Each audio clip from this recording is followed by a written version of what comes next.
This week on Cinema Beach, we are knee-deep in festival season. Plus, comedians, babies, and lesbians. Oh my.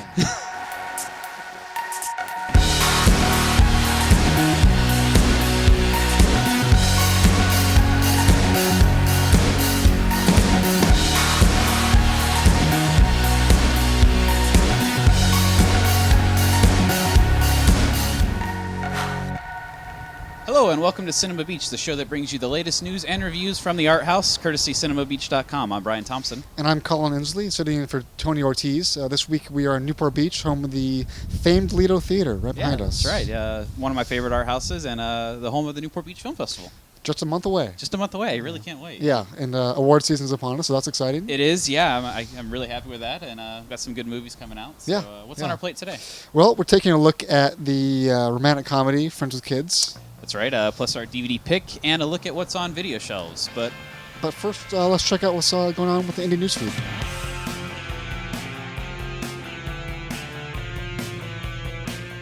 So, Colin, you mentioned this week film festival season is upon us, and pretty big in a big way. It is. South by Southwest actually is kicking off this weekend, and is playing all week long. So some good news coming out of there. Actually, I think my cousin's there. Oh yeah. Actually, yeah. Yeah. More for the music, but yeah. Still. It's a big festival. Yeah. Music and film and technology. Yeah. So lots of stuff. Really great festival for indie films. Also, really great festival for genre. Yes. Genre films. You got some big studio movies coming out of there, like Cabin in the Woods, the new Joss Whedon film, opened up actually last night. Okay. To some great reviews, and Did it? Okay. really excited about that one. Yeah. I don't know. What are you looking forward to? I am kind of a sucker for Will Ferrell, so I'm sure that Casa de Mi Padre will be ridiculous. Yeah, I mean, it looks ridiculous. It's anytime he does a Spanish accent, I'm on board. So. Yeah, that's the thing is I don't really know if I can really get involved with it. I mean, he's sometimes a little over the top for me, but yeah, granted. Some of the indie films I'm looking forward to.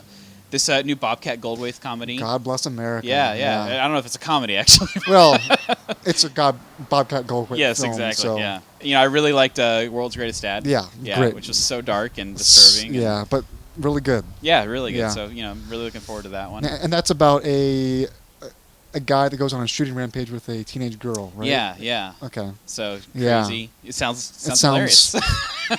Comedy gold. Yes. Yeah. So I don't know. What about you? That and Ty West and a bunch of other horror makers, horror filmmakers have a compilation VHS coming out. So they played at Sundance and actually got some good reviews out of that. Okay. So we talked about Ty West a few weeks ago, and I don't know. I'm not a big fan, but we'll see. I mean, yeah, you weren't a big fan at all. No. Of Gamekeepers. No. So that should be a good one. And I'm actually really looking forward to this Dodeca Pentathlon. Tell me about that. A mouthful. That's the Duplass brothers. Oh, okay. This was a film that they did before Cyrus. So it's so it's a long time. Yeah, it's been sitting on the shelf, and they're kind of doing their indie thing with that. So looking forward to that one. I'm a big Duplass brothers fan. Yeah, I know you are. We talked about it last week. Yeah. So that should be a good one. There's a lot of good films coming out. So it's exciting time of year. So that's South by.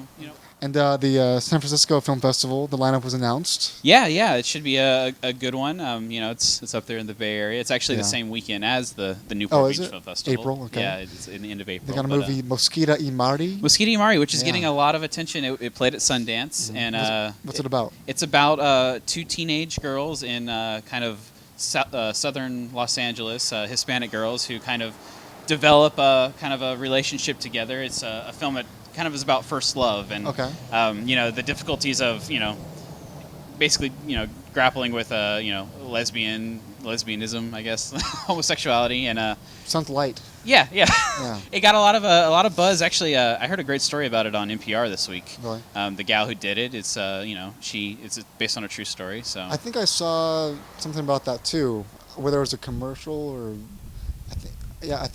Anyway. Yeah, it should be good. I think it's Highland Park is where they shot it. So it should be a good one. The Tribeca Film Festival lineup was also announced. What's going on there?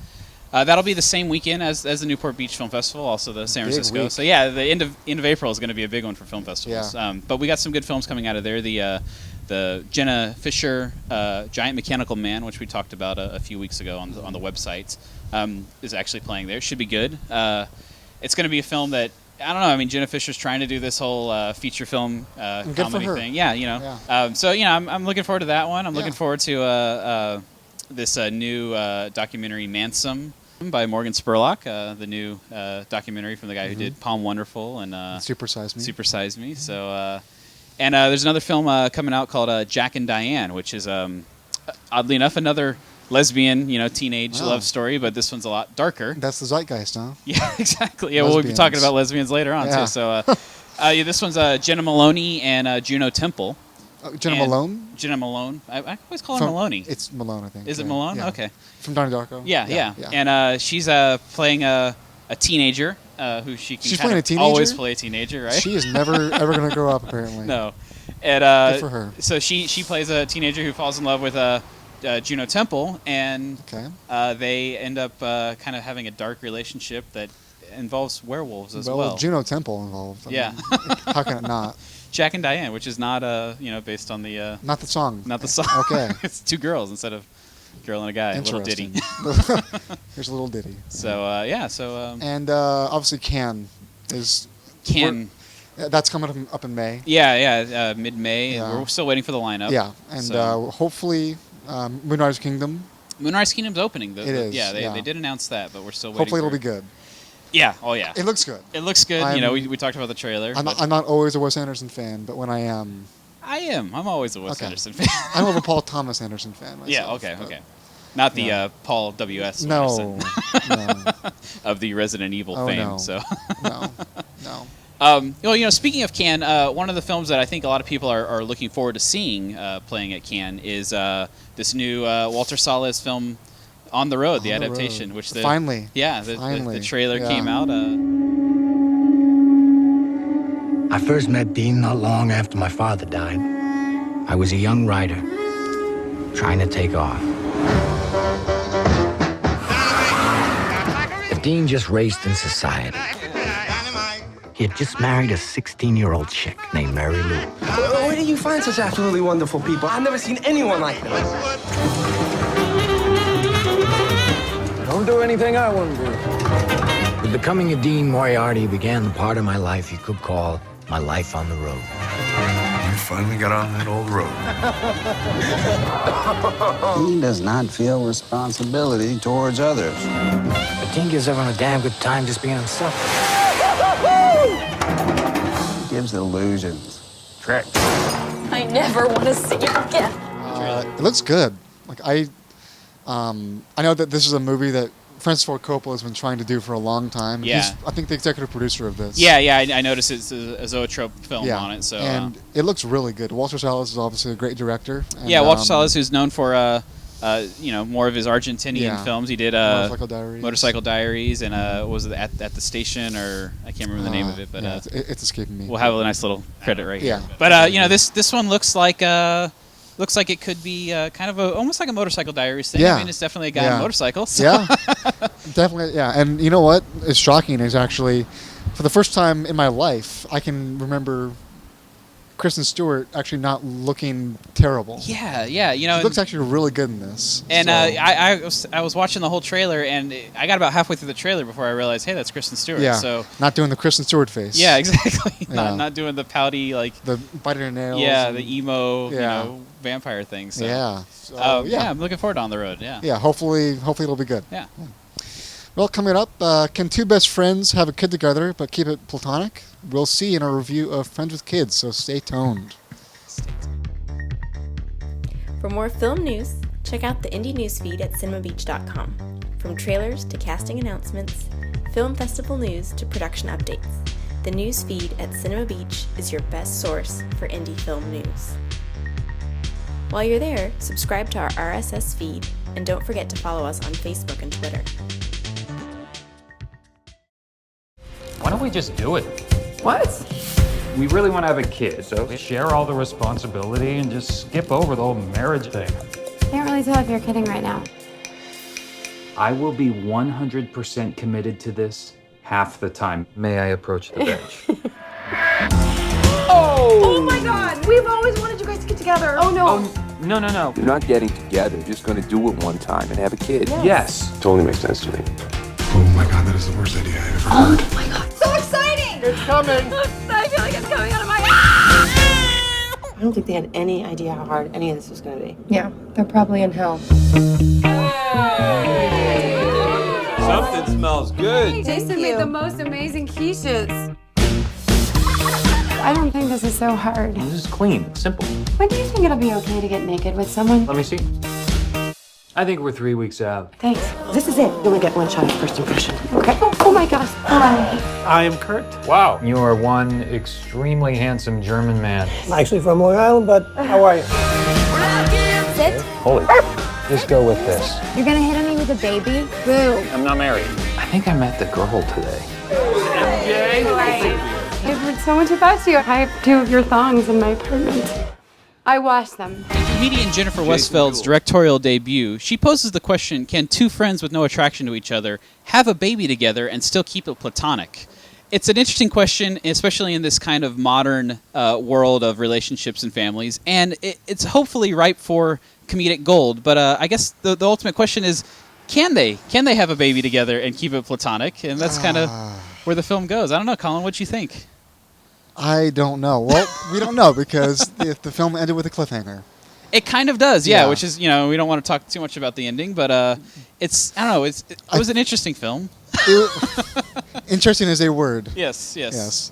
You know what? I did not like this film. No. It was not good. Okay. But to answer your question, I don't know that they can. Because there's too many feelings involved. This is going to be, I think, kind of a fun show because we can kind of get a little personal with the film. Sure. So the movie is basically, the premise is that a woman played by Jennifer Westfeldt, who also wrote and directed the film, is friends with Adam Scott, best friends, and they've been friends for years. And all of their circle of friends are basically having kids. They're getting married and having kids, and they kind of feel left out. And they pose the question to each other: Can the 2 of them kind of bypass all the drama and headache of a marriage with kids and just have a kid together and kind of share in the responsibility of raising it? And, I mean, right off the bat, the premise is kind of ridiculous. Patently ridiculous. Yeah, and oddly enough, I found the movie very funny. And I think, we saw it together, and I was cracking up, I think, more than you, but... Yeah. I was laughing, but it's... There's I think, something about the film... especially, and it's actually not fair because it's a bunch of guys here right now. It would be great if we had a woman's perspective. It would. I posed the question to my wife, when we were talking about the movie. She thought it was ridiculous. I thought it was actually kind of... Ridiculous in a good way? Or no, ridiculous in a she hated terrible... it. Okay. Yeah, she thought this is the stupidest idea. I thought it was funny, and I think there's a great reaction in the film. One of the dads in the film actually is like, "Hey, this is a great idea." It's a terrible idea. And Maya Rudolph is saying, "This is a terrible idea." Yeah. And I think from a male perspective, it's kind of an interesting, funny idea. Yeah. From a female perspective, I think it's this is ridiculous because there is something to be said about the struggle of marriage and raising a kid through that. Yeah. And that's kind of what the movie is dealing with. It kind of has these kind of heady, lofty themes, but it's in the disguise of a comedy. And so you said you don't like the movie. I didn't like it very much. Was it the comedy, or was it the premise, or the characters? I mean, what? It was just... I felt as though it lacked focus. And specifically, and this might sound terrible, I don't know, I don't care, but... who the heck is Jennifer Westfeldt? Obviously, okay, I know who she is. Yeah, but yeah. It's to me, seeing John Hamm, Maya Rudolph, Kristen Wiig, the guy from The Bridesmaids, all these recognizable actors. Yeah.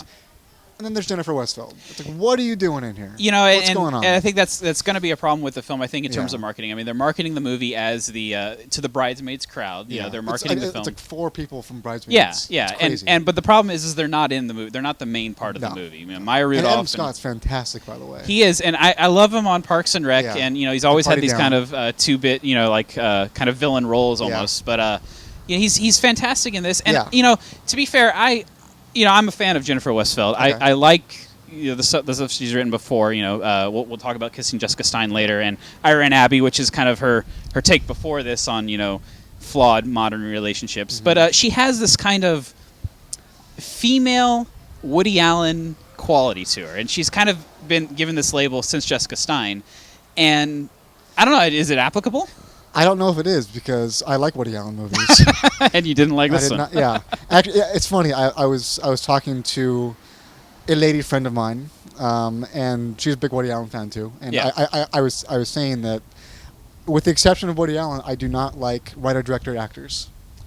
There's something that just feels weird about it to me that I don't like very much. Yeah. Woody Allen does it really well, or in the past has done it really well. Yeah. But with this movie, I felt like she was wearing one too many hats. Huh. She could have written it and started it. I think that would have been okay. As she's done in the past. Yeah. As with Kissing Jessica Stein. Yeah. But so oddly enough that you would mention, the kind of trifecta writing, directing. Mm-hmm. She actually was not scheduled to direct the film. This was Really? Her directorial debut, and she actually had Jake Kasdan lined up to direct it. But he was directing Bad Education, so he really couldn't commit to the film. But he ended up actually spending a lot of time on the set and kind of coaching her and guiding her. And, interesting. So you can almost kind of say the film was directed by Jake Kasdan, but not really. So interesting. Yeah. Ghost directed. And it's also another interesting thing. Ed Burns is in the film. Yeah. Who's also another writer, director, actor. And I actually read a great interview with her where she mentioned Ed Burns being on the set, but he's only on the film. He's in it for 10 minutes. Yeah, and so he ended up actually not contributing to kind of her directorial kind of advice. But interesting. I don't know. I like her. I actually think she does have a Woody Allen quality. She's kind of got this neurotic. Yeah, I mean, and maybe too much. But it's a female perspective, which is important. Yeah, definitely, and so it's almost like a female Woody Allen. But I'll be honest. I haven't gone on record, but I actually liked the film. Okay. I didn't love the film. Okay. But I didn't hate the film for sure. I didn't hate it either. I felt like it was a waste of time. Oh really? Okay. Yeah. And really, the thing that I was on board mostly. I thought it was funny. I thought that for the most part the acting was pretty solid, especially Adam Scott. Yeah. Who's always good. The problem that I had with Adam Scott was just his character is despicable, and he's a guy who I couldn't really root for him. I was more rooting for Jennifer Westfeldt. She's very sympathetic. Yeah. I think she does a good job acting. Adam Scott does a great job, but actually what's great is their chemistry together. It's through the roof chemistry. And they sell it. That we really get the fact that these are longtime friends, which in reality the two of them are longtime friends. Oh, are they? Okay. And they sell it and they sell the love. And Adam Scott's got this great monologue where he talks about his love for Jennifer Westfeldt, and it's very believable. And so I mean the acting is great, but it's just his character I had a problem with. I can see that. Yeah. And I appreciate that. I just find Adam Scott infinitely amusing, no matter what he's doing. Yeah. So, okay. But my big problem with the film was it just felt too long, and it kind of really dragged. And I will agree. It definitely suffered from the Lord of the Rings ending syndrome. I feel there is something to be said, I think, for Jennifer Westfeldt's writing that she does kind of drag things out, and I think one of the problems is that we see it coming. We see what's going to happen from about 30 minutes into the film. Yeah, and I mean, you can tell what's going to happen. I think just from the premise of the film. I mean, it's obvious. Yeah, but the problem is the characters don't know, and I'm going to kind of coin a term here: mundane irony. The idea that the audience knows what's going to happen, and we're just kind of waiting, and it's not dramatic irony for sure. Exactly, and that's what I couldn't think of just now. It's you're just sitting there waiting for it to happen, and you're not involved in it, and by the time it does, I feel like it's not that believable. I feel I don't feel like Adam Scott really kind of came to his exactly. Yeah. So why didn't you guys ever even try being together? It's too much familiarity. It's like she's one of my limbs. And that's bad because It was talk. It might end in tears. He's like a brother. Oh, he's like an annoying dog of a brother. Whose idea was this, anyhow? Oh, it was his. Hers. It was yours. Good luck to you guys. I can't wait to see how it all turns out. So some differing opinions there. I'm saying see it. You're saying don't see it. Maybe don't see it. Yeah, but that's good. That's good to know. Yeah. That's right. So well, coming up before she was contemplating having a baby, Jennifer Westfeldt was contemplating having a lesbian relationship. Our DVD pick, Kissing Jessica Stein. So stay tuned. To check out more about this movie, head on over to the review section at CinemaBeach.com. Read the complete review, or check out the other reviews on the site. Updated weekly, we've got you covered on all the films playing in Southern California's art houses. You can also browse our archives for past reviews from all our contributors. Hi, I'm Charles. Hi, Jessica. Sky's blue. So, Charles, what about you? I don't know, I do okay. Actually, I just met somebody pretty special. Oh. Her name's Michelle, and it's early, but, I thought you were single. is this supposed to be a setup? When she walks. Jessica Stein thought she'd run out of options. I go out with a lot of girls. A lot. We split the salad, but I think ate a little bit more. Sorry, I'm so late. You are right on time. Until she realized Oh, that's women seeking women. there was one more thing to consider.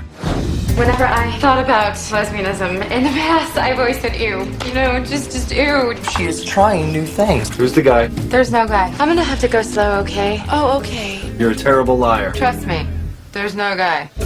Now, She's just working out some residual anger from college. between the man who's perfectly impossible You guys went to college together? We dated for a year. Is everything okay? You don't seem like yourself lately.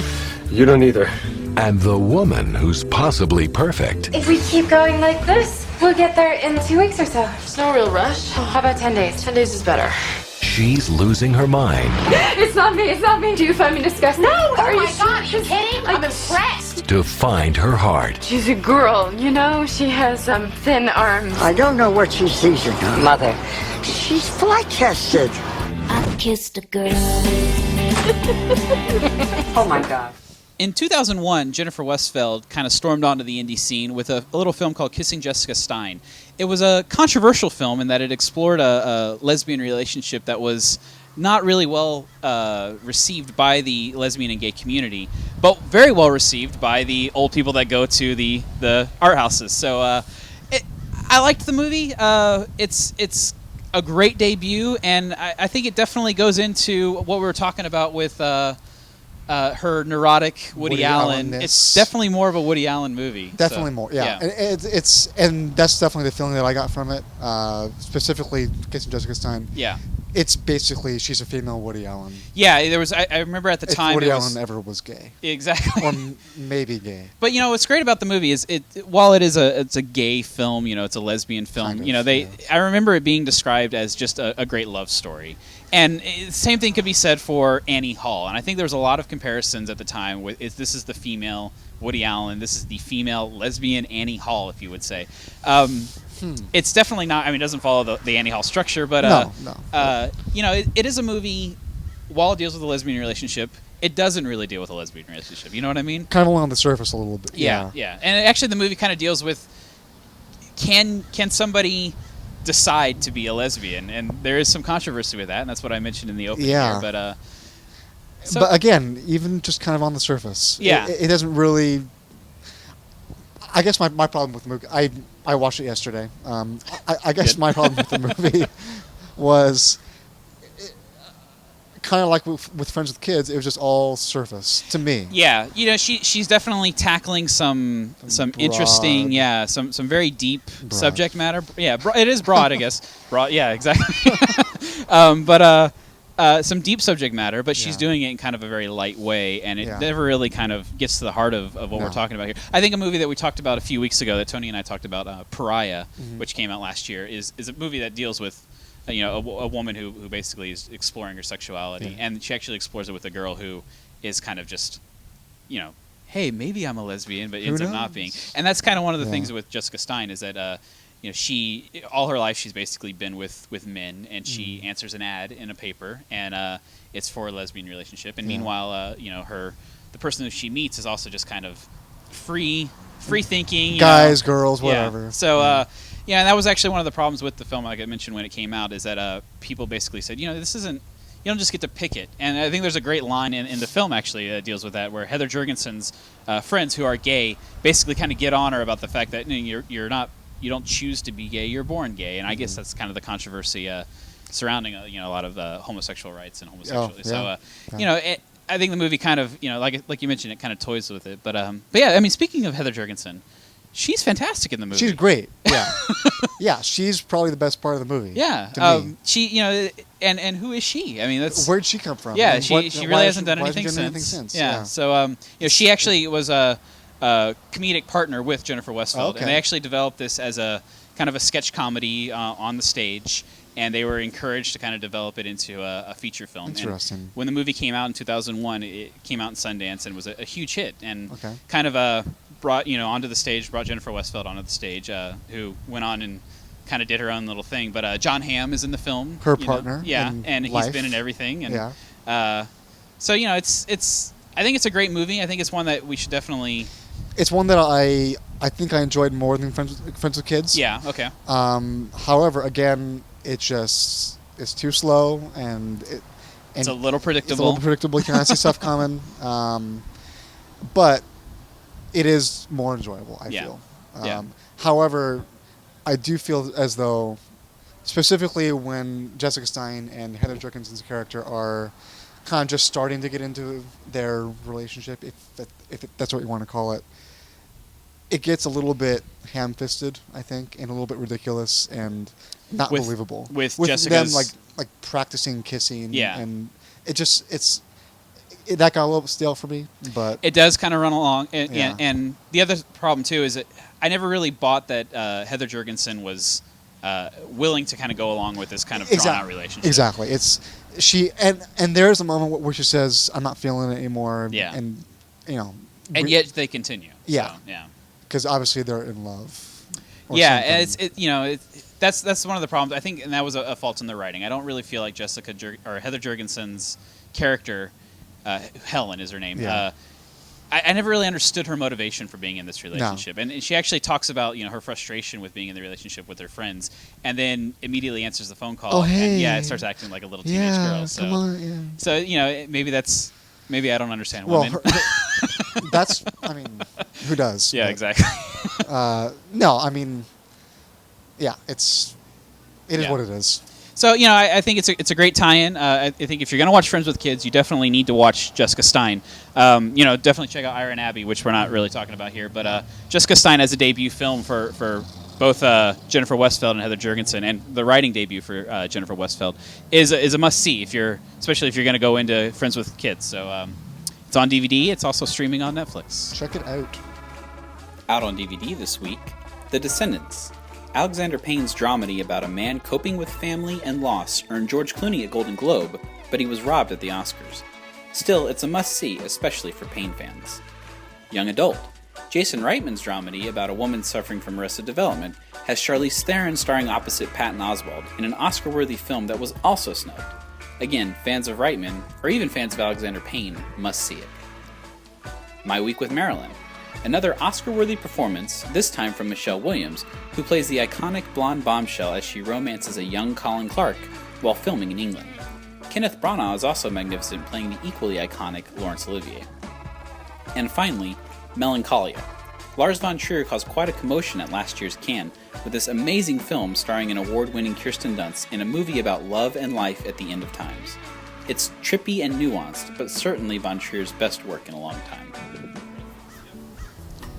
Well, that's it for this week's show. If you like what we do, our weekly coverage of indie film news, please go to iTunes and rate us and leave a comment. You can also follow us on Facebook at facebook.com/CinemaBeach and at Twitter at CinemaBeach. Yes.